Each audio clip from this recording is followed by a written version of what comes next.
I wanted to ask you, since you're coming from such a diverse country, how is intercultural competence and teaching students interacting with members of different cultures, religions, and everything included into your curricula?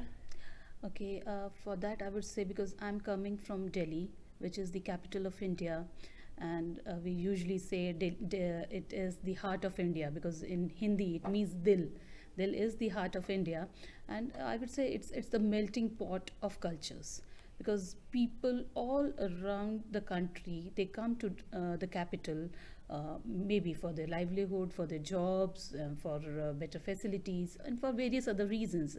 And some of them, they are in jobs which are transferable jobs, so they get transferred to the capital, and then they come to the place for say 4 5 years, and then they may go back. So capital obviously is the melting pot for various cultures, and in a single classroom you may find students from various backgrounds. The student can be from South India, North India, uh, East, Northeast India, which means they speak different languages, they have different cultures in their region.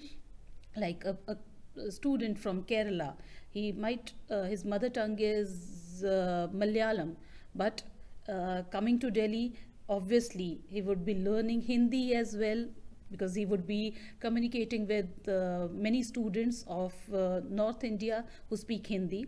So, likewise, even in my daughter is studying in a school wherein her classmates are from Maharashtra, from Kerala, from Punjab, from Himachal. So she keeps on telling me, my friend, she brought idlis today. So now she came to know about their food habits, or maybe their staple food over there. And then she would tell me about the festivals in Maharashtra, that they are going to celebrate this festival in Maharashtra. So she brought these things for us. And when we have something, because we are also originally from Himachal Pradesh, but because we are settled in Delhi, so my daughter, she obviously carries various aspects of our culture to her classroom. So it is actually in Delhi itself, but it's not just in Delhi, because I'm sitting in the capital. I can very easily say this thing, but even the other parts of the country as well, like people who are maybe North Indians, but they are transferred to some other part of India. Maybe they are working in Bombay or Bangalore. The children over there, obviously they'll be going to the schools of that particular area. So they cope up with all such kind of things. They mix up with other students who speak different language, who have different eating habits, who have and especially in our country, because people we have got a mix of eating habits, like many of us are vegetarians, and then many of the students who are they eat other things as well, apart from vegetarian things.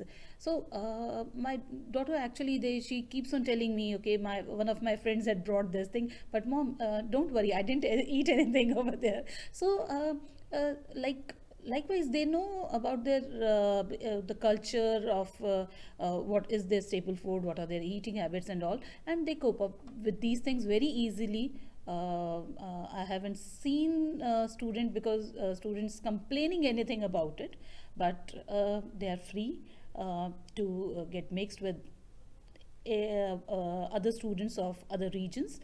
And even the family culture is like, wherein we promote this thing.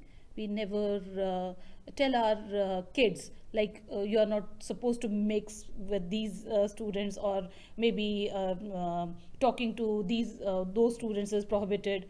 Nothing of that sort happens. In fact, we encourage our students to be very friendly, because that helps them a lot. Okay, so you mentioned like kind of building knowledge of other cultures. They learn of their eating habits and stuff like that. What other benefits are there of such an inclusive environment? Like I said, number one, they feel comfortable, because if they have to move out, like if a child who had been living in Delhi for last 15, 16 or maybe 20 years, and that boy or that girl gets a job in Bangalore, she won't be feeling uncomfortable. Number one. Number two, they gain a lot of knowledge through this, because it's not just books that we learn from. We learn a lot from our friends. We learn a lot through the word of mouth. We learn a lot by observing them. So it's not, we don't have to teach them about cultures only through books. Although we have certain chapters pertaining to, like in we have environmental science as a subject at primary level, wherein there are chapters, there are lessons wherein they will be shown various dresses, or the way people in different regions they dress themselves, usually the clothes, the kind of clothes they wear.